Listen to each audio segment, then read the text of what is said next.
Not even alien soldiers will take assignments against human Special Forces Commander Vexus of the Korthek. Empire stared at the assignment board with his 4 eyes, each one focusing on a different section of the holographic display. The cantina around him buzzed with the usual chatter of mercenaries, soldiers, and bounty hunters from across the galaxy. Species from dozens of worlds gathered here on Station Omega-7, all looking for their next paycheck or their next thrill. But today, something was different. Today, there was an assignment that had been sitting on the board for 3 standard weeks without a single taker. "You're looking at the human assignment again?" said Zara, sliding her serpentine body onto the stool next to him. The Solarian mercenary had worked with Vexus on several missions over the years. Her scales shimmered green and blue in the dim lighting of the cantina. 25 million credits, Vexus muttered, his mandibles clicking nervously. "That's more than most of us see in a lifetime. Yet nobody will take it." Zara laughed, a hissing sound that made nearby patrons glance over. "You really don't know, do you? You've been in the Outer Rim too long, my friend. Let me tell you about humans." The Korthek commander turned all 4 eyes toward her. In his culture, that was a sign of complete attention and respect. "I know humans.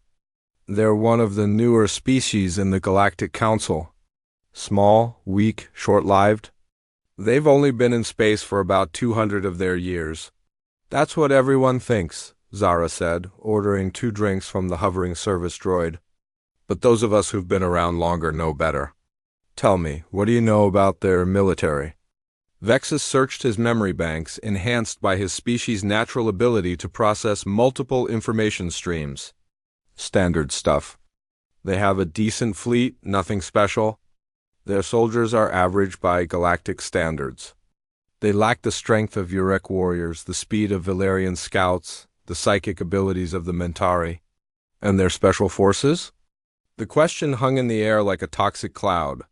Vexus noticed that several conversations around them had gone quiet. A massive Grothan bounty hunter 3 tables over had actually stopped eating, which was unusual for his species. "I don't know much about their special forces," Vexus admitted. Zara's forked tongue flicked out nervously. "Let me tell you about the first time anyone heard of human special forces. It was during the Zarian Rebellion about 50 years ago.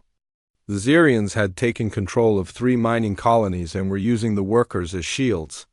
Standard galactic protocol would have been a siege lasting months, maybe years. Too many civilian casualties in a direct assault."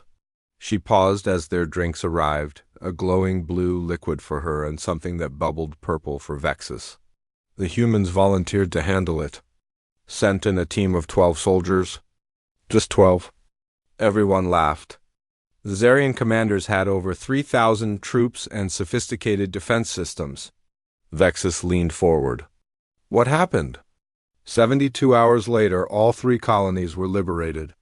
Every single hostage was alive and unharmed. The Zarian forces had surrendered completely.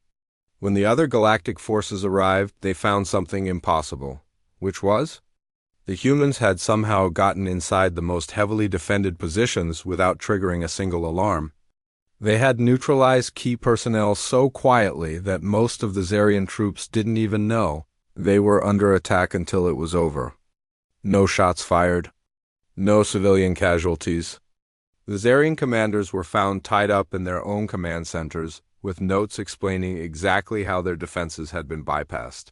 Vexus felt a chill run through his exoskeleton. "That's impossible." The Zarians had quantum sensors, thermal imaging, molecular detection systems. "Impossible for us," Zara corrected. "But humans don't think like us.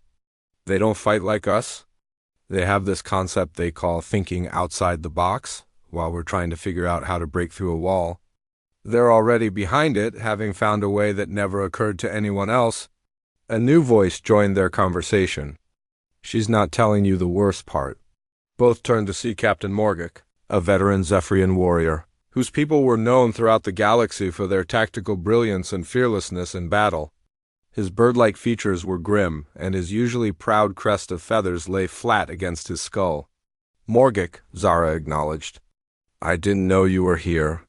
I came specifically because of that assignment, he said, gesturing at the holographic display. I've been tracking human special forces for the past 10 years. Do you want to know what I've learned? Neither alien answered, but both leaned in closer. They're not just unpredictable, Morgott continued. They're adaptive in ways that shouldn't be possible. Most species specialize. We Zephyrians are tactical geniuses but poor at improvisation. The Urux are incredibly strong but think slowly. The Valerians are fast but fragile. Every species has strengths and weaknesses. He paused to order a drink, his hands trembling slightly. Vexus had never seen the proud warrior show any sign of fear. But humans, Morgott continued, humans seem to be average at everything, which makes them exceptional at everything. They can think tactically like a Zephyrian, fight physically like an Uruk, move quickly like a Valerian, and adapt psychically like a Mentari. Not as well as any single specialist species, but well enough in all areas that they can counter anything. You're exaggerating, Vexus said, but his voice lacked confidence. Morgott's laugh was bitter. Am I? Let me tell you about Operation Silent Storm. The Kalanian Syndicate had taken over the entire Rigel system. They had a fleet of 200 ships and were demanding tribute from passing trade vessels. The Galactic Council authorized a military response. Zara nodded. I remember that. It was a massive operation. 30 different species contributed forces. The planning took 6 months, Morgott said. We had detailed battle plans, contingencies for every possibility. The operation was set to begin with a coordinated assault from 7 different vectors. Vexus waited, sensing there was more to the story. 3 days before the operation was scheduled to begin, we received word that it was unnecessary. The human contribution to the force was a single ship with 40 Special Forces operatives. They had already completed the mission. 40 soldiers defeated 200 ships? Vexus couldn't hide his disbelief. They didn't fight the ships, Morgott explained. While we were planning to fight the symptoms, they eliminated the disease. They had infiltrated the Syndicate's leadership structure, turned half of them against the other half, and triggered a civil war that destroyed the organization from within. The ships were still there, but they were fighting each other instead of us. The cantina around them had grown noticeably quieter. Even species that weren't part of their conversation seemed to be listening. But here's the thing that really terrifies military planners across the galaxy, Morgott continued. When we asked the human commander how they had accomplished this, he looked confused. He said they had followed standard operating procedure. This wasn't some brilliant strategy that took them months to develop. This was just how they normally do things. Vexus looked back at the assignment board. The holographic display showed a mission to capture or eliminate a human special forces team that had been operating in Sector 7. The details were vague, but the payment was enormous. What's the assignment about? He asked. Zara and Morgott exchanged glances. Finally, Zara spoke. 6 months ago, a human special forces team was sent to investigate reports of illegal experimentation. In Sector 7, the Hegemony Council authorized the mission. Because the experiments were reportedly being conducted on sentient beings, and the team went dark after their first report. No communication, no contact, nothing. The Hegemony wants to know what happened to them. Vexus frowned. That doesn't sound so dangerous. A simple search and rescue mission. Morgott's crest feathers bristled. You don't understand?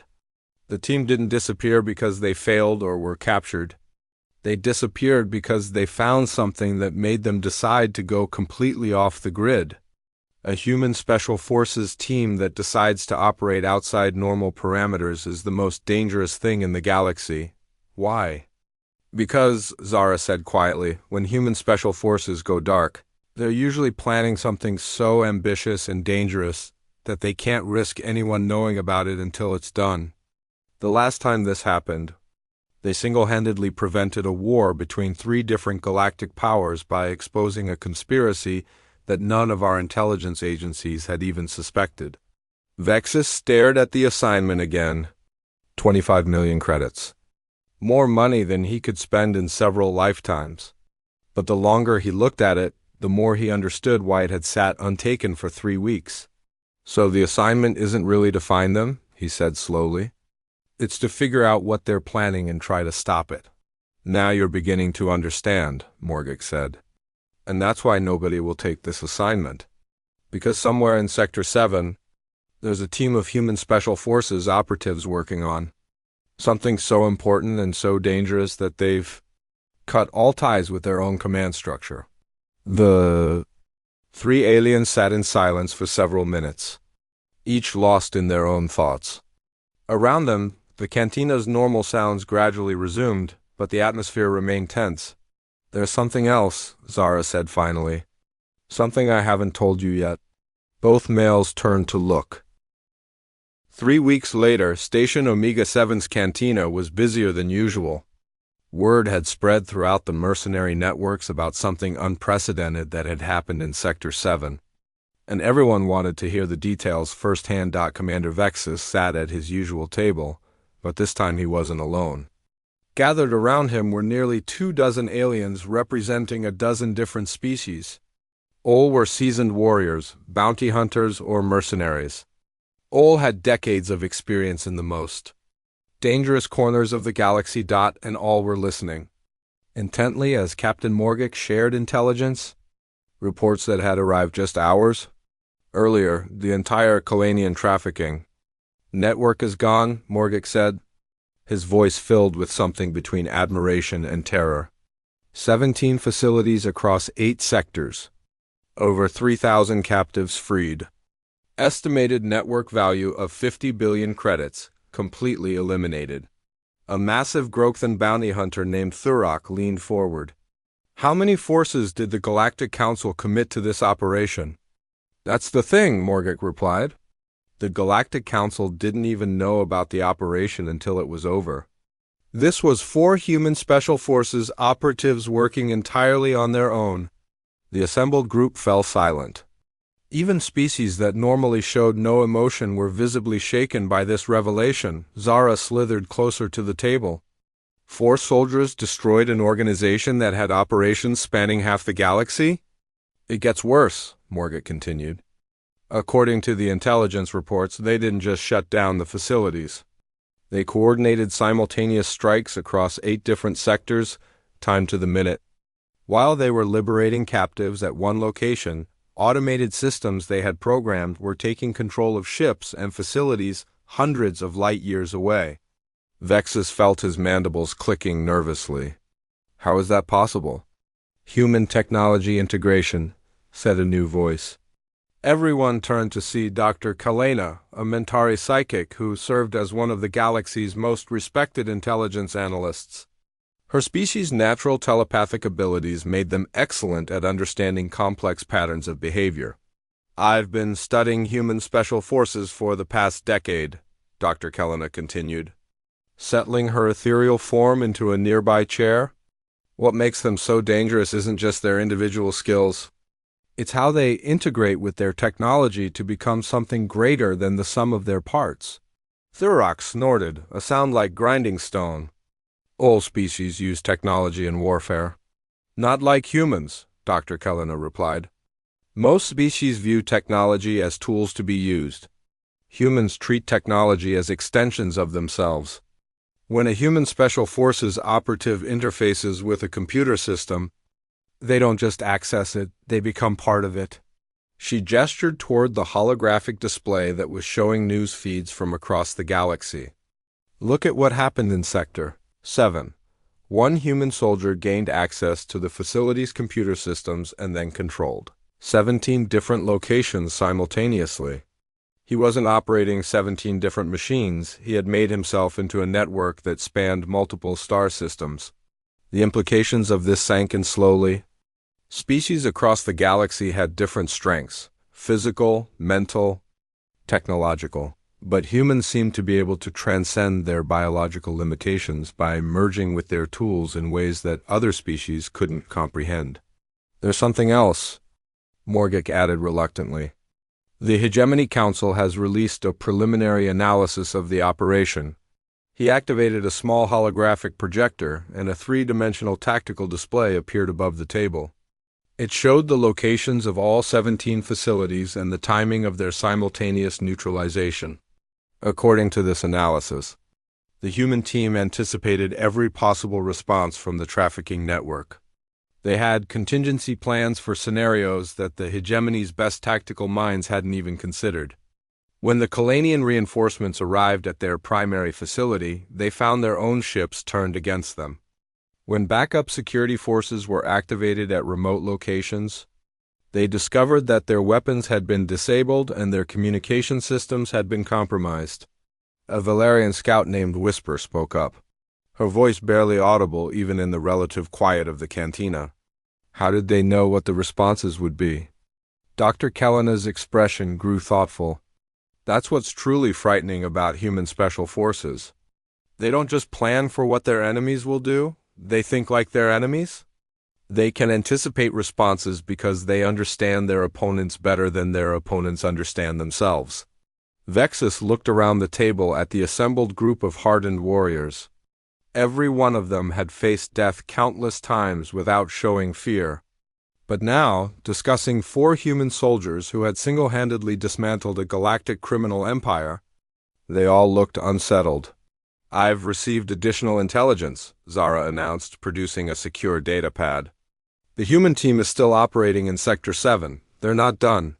The cantina grew even quieter. Several conversations at nearby tables stopped entirely. What do you mean, they're not done? Vexus asked. Zara activated the data pad and new information appeared on their shared display. The trafficking network was just the beginning.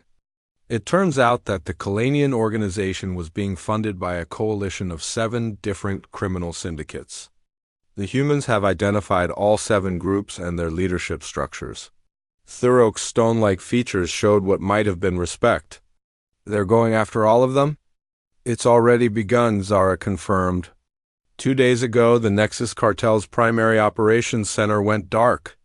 Yesterday, the Void Merchants' fleet found their navigation systems had been compromised, causing them to drop out of hyperspace in the middle of a Galactic Council patrol route. This morning, the Crimson Hand discovered that their financial assets had been frozen and their communication networks had been infiltrated.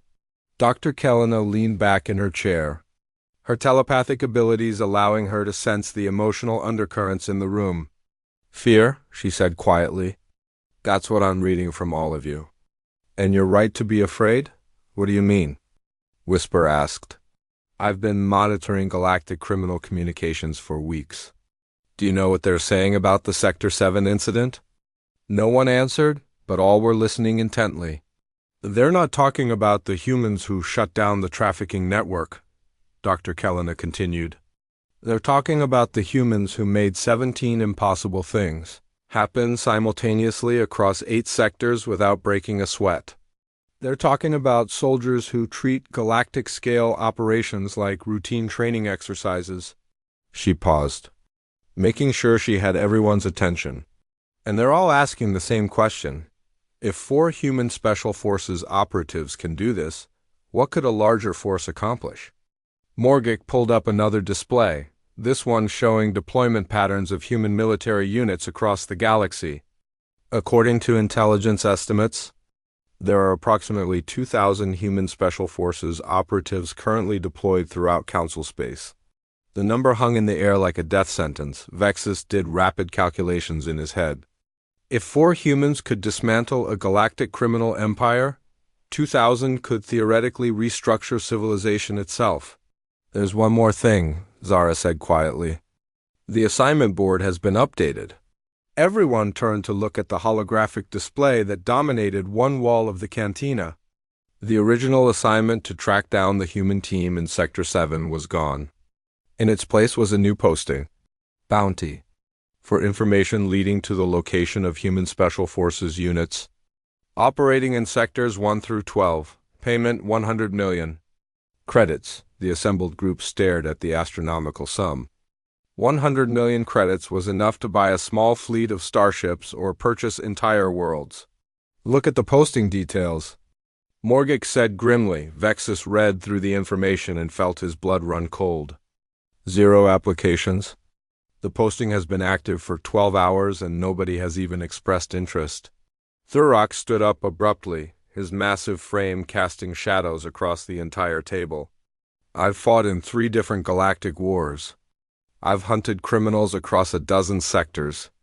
I've faced down everything from rogue artificial intelligences to psychic aberrations. He paused, looking around at the group. But I will not take an assignment against human special forces. And neither should any of you. One by one, the other mercenaries and soldiers began to nod in agreement. The Valerian scout, the Mentari psychic, the Solarian infiltration specialist. Warriors who had never shown fear or hesitation in the face of any enemy were unanimous in their refusal to even consider opposing human special forces. Dr. Kelena stood as well, her ethereal form shimmering slightly. I've spent years studying military psychology across dozens of species. Every civilization has its elite warriors, its special forces, its ultimate soldiers. She gestured toward the assignment board. But humans have created something that transcends elite warfare. They've created soldiers who don't just fight battles, they reshape reality around them until victory is inevitable. As the group began to disperse, each member lost in their own thoughts, Vexus remained seated. He stared at the assignment board, thinking about 4 human soldiers who had changed the balance of power across 8 sectors without firing a shot in anger. Zara slithered over to him. You're thinking about it, aren't you? 100 million credit? Deep in Sector 7, on a nameless moon orbiting a dying star, Staff Sergeant Maria Rodriguez crouched in the shadows of what had once been a research facility. Through her enhanced visor, she could see the thermal signatures of guards patrolling the compound below. 12 Vortex soldiers, armed with plasma rifles and wearing full environmental suits. They had no idea they were being watched. Phoenix 1? Report, came the whispered voice of Captain James Mitchell through her cum implant. 12 tangos. Standard patrol pattern, Rodriguez replied, her voice barely audible even to herself. No deviation from the schedule we've been tracking for the past week. Copy that. Hawk 3, what's your status? Sergeant David Chin's voice crackled softly through the secure channel. Demo charges are in position. I can bring down their communications array on your command, but they'll know something's up within 30 seconds. Negative on the demo for now, Mitchell responded. Wolf 2, status on the underground facility? Sergeant First Class Elena Vasquez had been mapping the subterranean complex for 3 days, using equipment that could detect structural anomalies through solid rock. Captain, you're not going to believe what's down there. This isn't just a research facility. It's a processing center. The 4-person Delta Force team had been tracking reports of illegal experimentation for 6 months, following a trail that led from the Outer Rim colonies to this remote location. What they had discovered here had changed everything. Processing for what? Mitchell asked, though he suspected he already knew the answer. Sentient beings, sir. Multiple species. The thermal imaging shows at least 200 individuals being held in containment cells. From the biosignatures, I'm reading Zephyrians, Urix, Salarians, and at least 3 species I can't identify. Rodriguez felt her jaw clench. In the months since they had arrived in Sector 7, they had uncovered a trafficking network that spanned half the galaxy. The beings held in this facility weren't subjects of illegal experiments. They were merchandise. Sir, came the voice of Corporal Marcus Thompson, their team's intelligence specialist. I've been monitoring communications for the past hour. There's a buyer coming to inspect the inventory tomorrow. Ship designation suggests Kalanian Syndicate. Mitchell processed this information quickly. The Kalanian Syndicate had supposedly been destroyed years ago, but intelligence had suggested that remnants of the organization had reformed under new leadership. If they were involved in this operation, it meant the trafficking network was far larger and more dangerous than anyone had suspected. Change of plans, Mitchell said quietly. We're not waiting for backup. Phoenix 1, how many guards can you neutralize without raising an alarm? Rodriguez smiled grimly in the darkness. This was what she had trained for her entire adult life. All of them, sir. Give me 20 minutes. Volf 2, I need a way into that underground facility that doesn't involve the main entrance. There's a ventilation shaft on the north side, Vasquez replied. It'll be tight, but I can get us in. Hawk 3, prepare for emergency demolition of the entire facility. If this goes sideways, I want this place turned to rubble. Roger that, Captain. Mitchell checked his chronometer. In 8 hours, the Kalanian buyer would arrive to inspect hundreds of sentient beings who were being sold like cargo. In 12 hours, a Galactic Council response team would arrive to investigate why his unit had gone dark. But in 25 minutes, this nightmare would be over. Rodriguez moved like a shadow through the moonscape, her enhanced suit adapting its coloration to match the surrounding terrain. The Vorthak guards were professional soldiers, but they were following predictable patterns. And humans had been perfecting the art of stealth warfare for thousands of years. The first guard never saw her coming. One moment he was checking his sensor readings, the next he was unconscious and secured with advanced restraints. Rodriguez moved his body to a position where he would appear to be resting rather than incapacitated. The second guard was more challenging. He was positioned where he could observe most of the compound, but Rodriguez had noticed that he consistently looked away every 90 seconds to check his communication device. When the moment came, she moved with inhuman speed, covering 15 meters of open ground in the time it took him to glance at his screen dot. By the time she reached the 12th guard, Rodriguez was operating with the precision of a machine. Each neutralization was perfectly timed, perfectly executed, and completely silent. The Vorthak soldiers were some of the finest military personnel in their part of the galaxy, but they had trained to fight enemies who followed conventional tactics, humans. Rodriguez had learned long ago, didn't believe in conventional tactics. All clear. Captain, she reported 18 minutes later. Compound is secure. Outstanding work.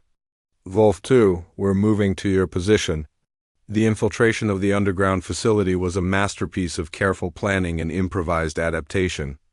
Vasquez led them through a maintenance shaft that was barely large enough for a human body, navigating by memory and instinct, through a maze of tunnels that hadn't appeared on any schematic when they emerged into the main processing center.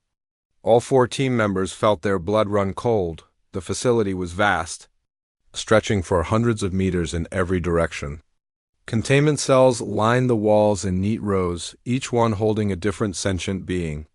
The youngest appeared to be children by the standards of their respective species. "Dear God," Thompson whispered. "Stay focused," Mitchell commanded, though his own voice was tight with emotion. Hawk 3, plant charges on the control systems. Wolf 2, find the cell release mechanism. Phoenix 1, cover the main entrance. I want everyone out of here in 10 minutes. But as they moved through the facility, Hyun discovered something that changed everything. "Captain, you need to see this." Mitchell moved to Chun's position at what appeared to be a central control station.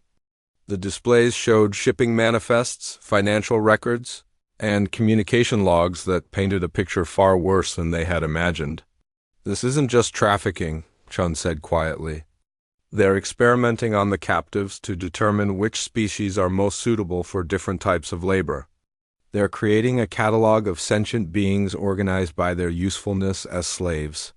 How many facilities like this are there?" Chion's fingers moved quickly across the alien control interface. His enhanced training allowed him to interpret most galactic standard systems. According to this, 17 active sites across 8 different sectors. They've processed over 10,000 beings in the past 2 years. Mitchell made a decision that would have far-reaching consequences across the galaxy. "New mission parameters," he announced. "We're not just shutting down this facility. We're shutting down the entire network." "Sir," Vasquez said hesitantly, "we don't have authorization for an operation of that scope." "I'm authorizing it," Mitchell replied. "Hawk 3, can you access their communication systems?" "Already working on it, sir." "Give me 5 minutes and I'll have complete access to their network." "Phoenix 1, how long would it take you to reach their other facilities?" Rodriguez was already studying the location data on the displays. With fast transport, I could hit 3 facilities in the next 48 hours. If Volf 2 and Hawk 3 each take a sector, we could shut down the entire operation in less than a week. What about the Kalanian buyer? Thompson asked. Mitchell smiled, and his expression was not pleasant. We're going to let him arrive on schedule. But instead of inspecting merchandise, he's going to find a very different reception committee. 8 hours later, a Kalanian ship dropped out of hyperspace and approached the moon's surface. The pilot followed standard approach protocols, communicating with the facilities, traffic control system, and receiving normal responses. What the Kalanian crew didn't know was that Chen had completely infiltrated the facility's computer systems and was now controlling all external communications. The ship landed in the designated area, and 5 Kalanian representatives disembarked, expecting to be met by Vorthak security personnel. Instead, they found 4 humans in combat gear waiting for them. Good morning, gentlemen, Mitchell said pleasantly, his weapon trained on the group. I'm Captain James Mitchell, United States Army Special Forces. You're all under arrest for trafficking in sentient beings. The lead Kalanian, a tall creature with sharp features and predatory eyes, laughed harshly. You're only 4 soldiers on a remote moon. We have a ship full of armed personnel and support from the facility's security forces. Actually, Xian's voice came through external speakers as he remotely activated the facility's communication systems. Your ship's engines have been disabled by electromagnetic pulse charges that I placed while you were landing. Your crew is currently unconscious from aerosol sedatives that I introduced into your life support systems. And the facility's security forces are ... available. The Kalanian leader's expression changed rapidly from confidence to uncertainty to fear. As for being only 4 soldiers, Rodriguez added, stepping out of the shadows with several restraint devices, you've obviously never dealt with human special forces before. The 200 captives in the underground facility have been freed and are currently being transported to safety by automated systems, Vasquez reported. Medical care is being provided, and they'll be returned to their home worlds within the week. Thompson, he